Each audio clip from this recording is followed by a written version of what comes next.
simple as that. The machines need to be confiscated, and the people who were doing the criminal activity need to be arrested. Mind you, we think it's illegal. It's a criminal activity. And so it went on for a while, and some of us were helpless. We were being attacked. Our cars were being stoned. Shots were being shot at us, like the minister said. They carry weapons. So I got tired. And lo and behold, beginning of this year, a new sheriff came to town. And the sheriff said, no more. And the media joined this sheriff. The media coalition against Galamsey. The Bernards of our time, the Fifis, Bans and Boafu, the Kwame Sefaka, and everybody came on board. And the war and the battle against Galamsey has been diminished. It hasn't been won completely. But we say this to make sure that every species that is in the world today has a function. And God gave us this great nation within natural world for our living. We may be at the top of the hierarchy, Homo sapiens sapiens, we are the ones that are smart. But every little thing that we do against nature has its effect. Underneath our feet, the insects that we walk in the sand, they have their function. The trees that we fell have their function. The plants that we cut have their function. And so we keep on doing these things, and we're not going to go scot-free. The world now gets up, and there's some disease called Ebola, and we start running. Countries like America start running when little woman Katrina shows up. It's all because of what we have done to God's property. The forebears that we came to inherit didn't live like that. They understood far too well that they had to respect the laws of the land, and more importantly, they had to respect the rule of nature, God's rule, that we need to live in harmony with all the things that we have and to grow from there.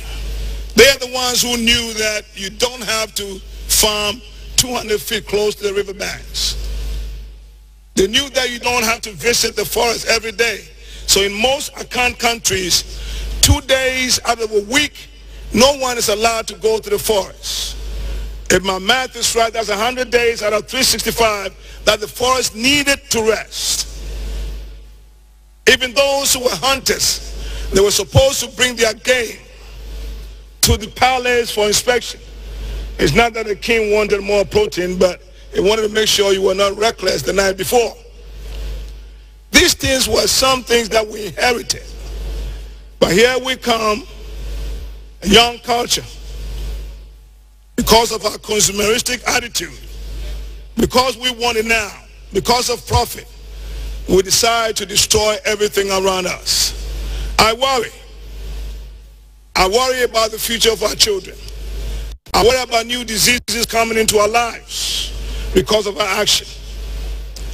I worry about what type of country we're going to leave behind for our children. You know, the world meets in Rio, and African poverty is at the center. So they talked about sustainable development 25 years ago to curb global poverty. They didn't stop there. They went to Johannesburg. It was still sustainable development. And now we're in Paris. So I kept asking myself, what is sustainable development? What is it? And the UN defines it as development that meets the present, the needs of the present, without compromising future generations' ability to meet their own needs. I'll say it again. It's development that meets the needs of us right now, without compromising future generations' ability to meet their own needs. But yet everything we are doing is compromising our future generations' livelihoods. We need to stop, and we need to change our attitudes. It took you to let the world know the depths of how this thing was killing us. But mind you, it's not only the illegal galamsey activity that kills us. The large-scale mining activity also kills us. I grew up in Accra. When we were growing up, there was a lot of diamond in Accra. Some of us whose fathers were a little privileged, quote, thought that having your father be a senior staff and living in a little bungalow was the greatest thing that happened to you. We have Obuasi in Prestia and Takwa. Everywhere that we have mined, there's nothing for us to show for. I went to Johannesburg in 2003 when I was invited to speak at the Parks delegation. And for the first time, I questioned how Johannesburg came to be. They gave us dates in history. The same time they found gold in Johannesburg, we discovered gold in Obuasi. I came back furious, asking questions. What happened to us? Johannesburg is a major city in the world. Obuasi remains a metropolitan village. There's something wrong with that arrangement. And I have discovered unless we begin to own our resources, to engage young, stalwart Ghanaian entrepreneurs, to have a system where Ghanaians will own the concessions and keep the monies here for development, we'll keep on selling our natural resources and not have anything to show for. I'll give you another statistic that will blow you off. In 1994, the government of Ghana had 55% shareholdership in Ashanti. The IMF advised Ghana government that for us to keep the mines going, the government should share part of its shares. So they sold maybe 25.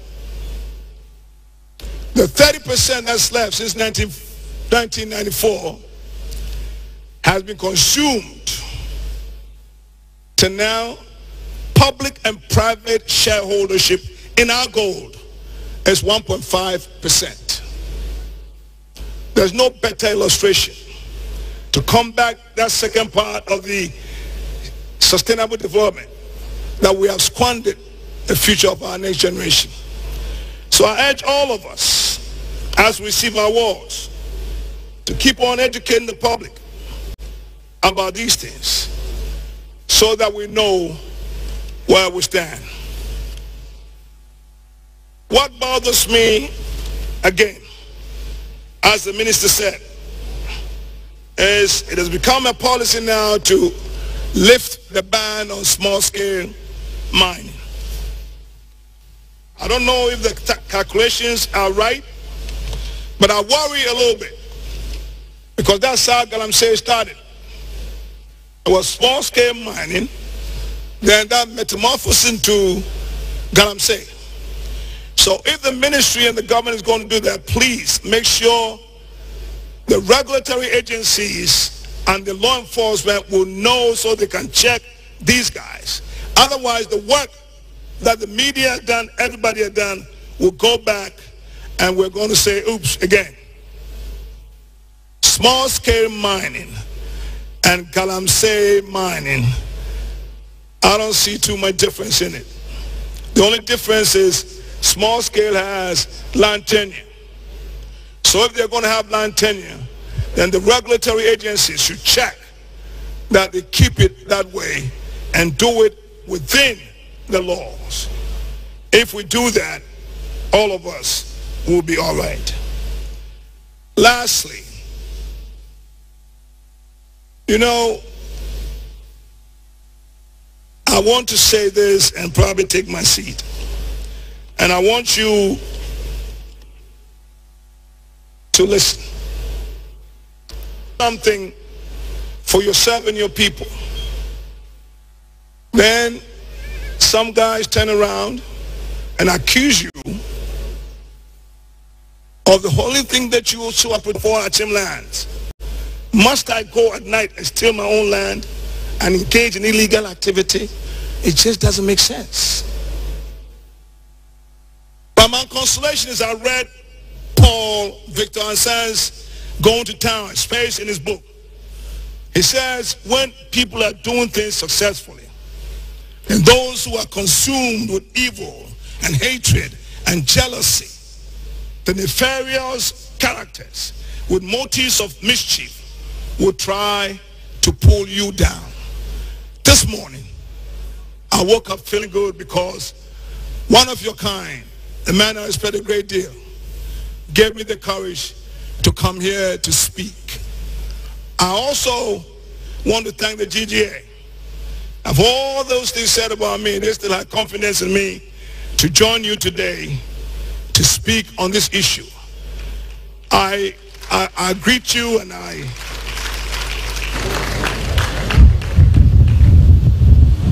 it's a fight that is not finished. There's still pockets. We pray that the vanguard people don't get compromised. We hope that chiefs don't help the vanguard. We hope that the fight will continue, and let us do this and do it in a manner that will protect our future generations' life. God bless you, and thank you very much. Thank you.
Thank you very much. Ladies and gentlemen, I urge all of you to be seated as the ushers come in and call you table by table to go serve yourself. Thank you very much. So ushers, you can come in and take them to their various eating heads. We now go on with the special awards, and the next is the best local language program. the best local language program, and it is going to be presented by Her Excellency Mrs. Gina Blay, Ghana Ambassador to Germany. Round of applause for her, please. And this award is going to Peace FM's Asomdwe Nkomo Nana Ya Konedu as the host. Nana Ya Konedu, presenter for the program Asomdwe Nkomo of Peace FM.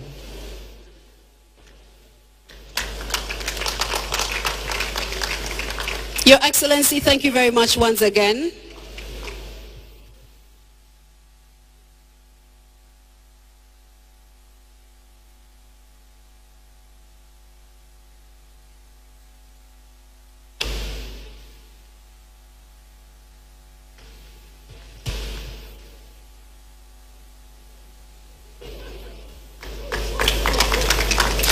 The next award is for the business and economic reporting. Business and economic reporting.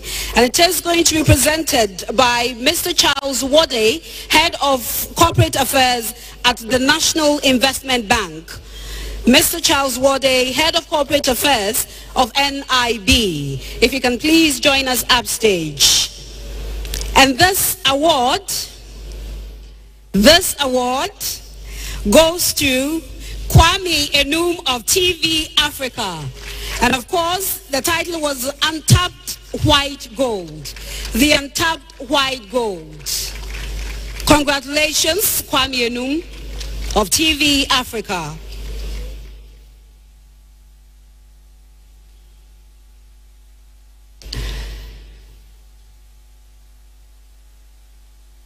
A gentle reminder, the ushers will be going round table by table. You will be called to serve yourself. Thank you very much, ladies and gentlemen. Congratulations, Kwame.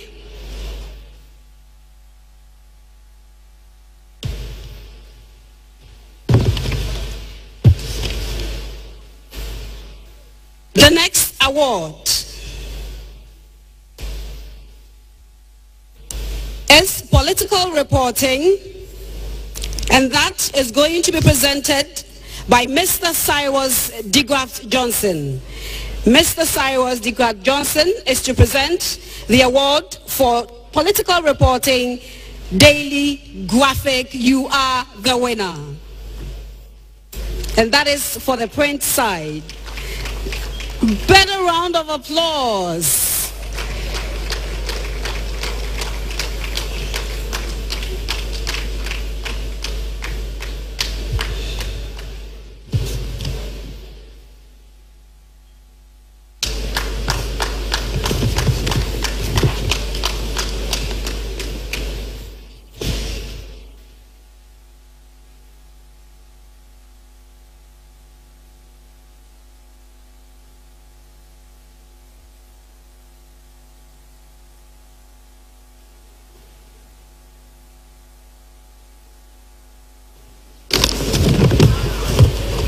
Thank you very much. We go to the next set that is still under the political reporting. We have online, and before we call on the winner for the online political reporting, we are going to call on Madam Gloria Nketia, Public Relations Manager of Kwanz. And I'm happy to say that Kwanz is the lead sponsor for this year's GJA Awards. Representative, please come along, and it is by name. The online award is going to GNA. GNA. GNA.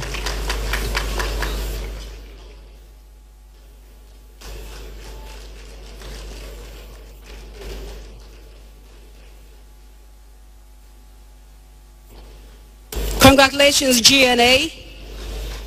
And that is going to be presented by Madam Gloria Nketia, the Public Relations Manager of Kwanz.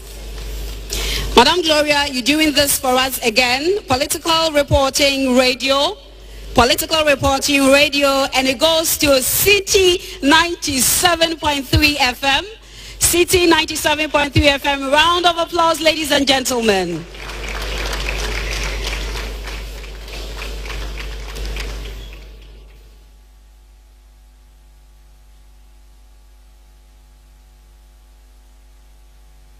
Thank you very much. Congratulations, City FM.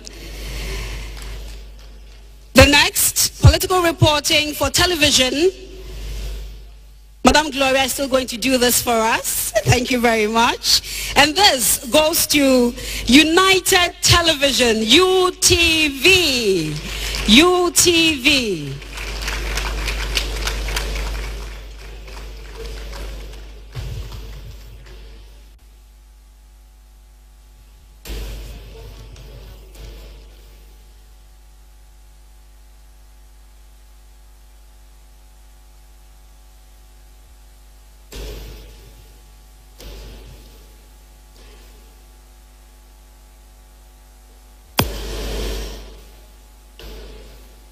Okay, so here we go. Thank you very much.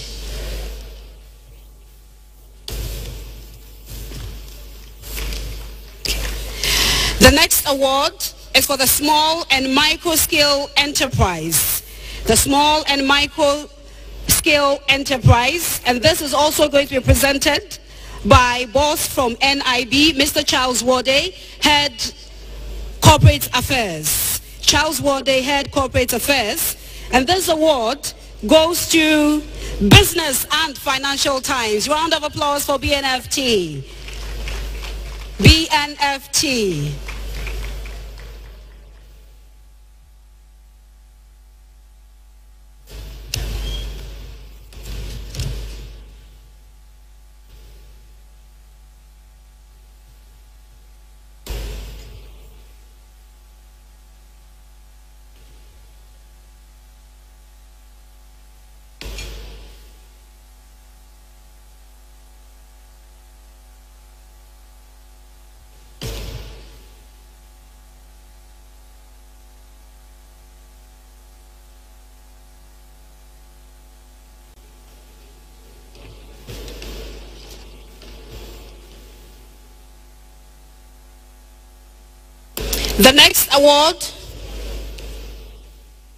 The next award is going to be presented. The next award is going to Oil and Gas Reporter, and the award is going to be presented by Mr. Nat Echampon Salifo of Bulk Oil Storage and Transportation Ghana Limited.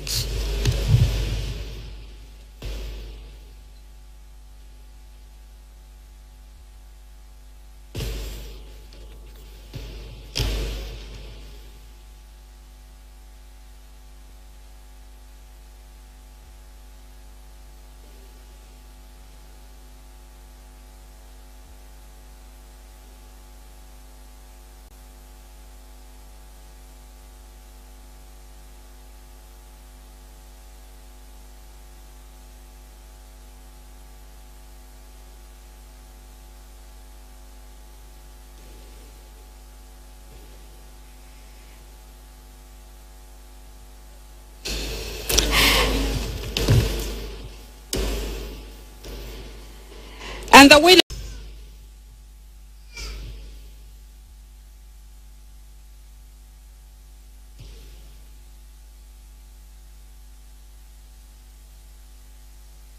Thank you very much. The next.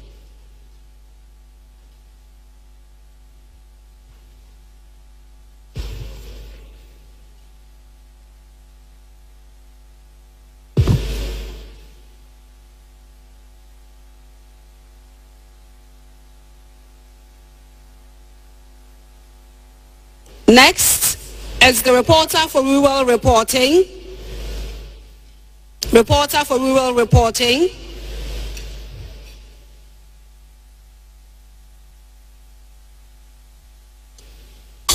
And the winner is Redwan Karim. Redwan Karim Osman. Round of applause, please.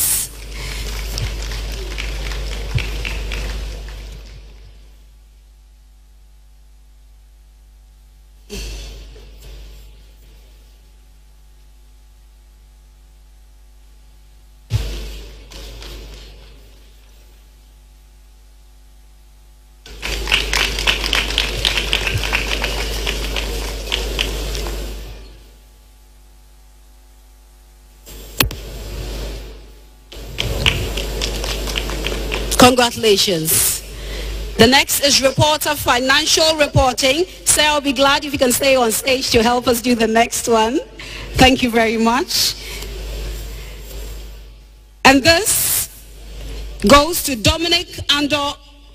Dominic Andor.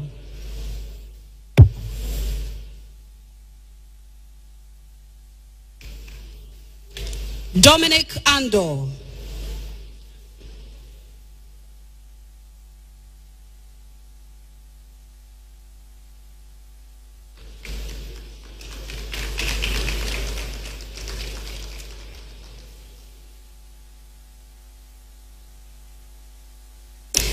Thank you very much. The next is photojournalist of the year.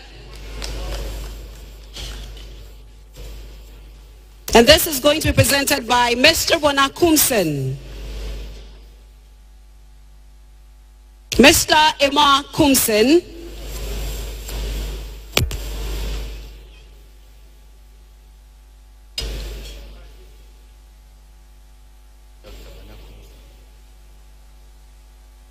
And this goes to Edith Andor, who becomes the winner.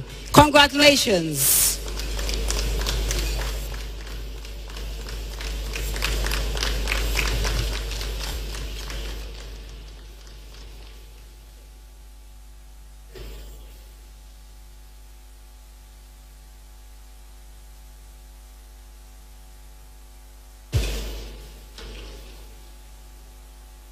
The next is the award for water and sanitation. Water, sanitation and hygiene.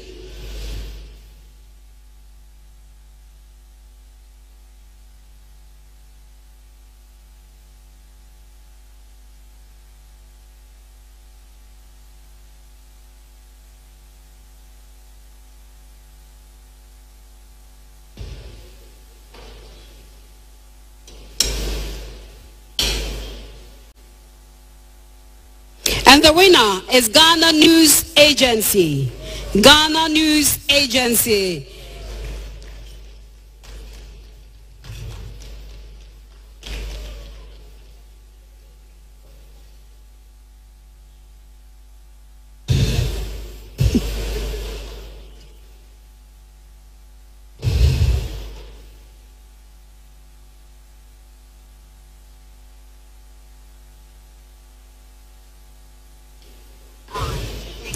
Okay, ladies and gentlemen, so at this juncture, I want to say a very big thank you to Kwanzaa Building Solutions. They have something great for us. At the end of the day, before we leave here, we would definitely get to know. Now we can continue to enjoy our food while the band continues to serve us with some solemn tunes. Thank you very much, ladies and gentlemen.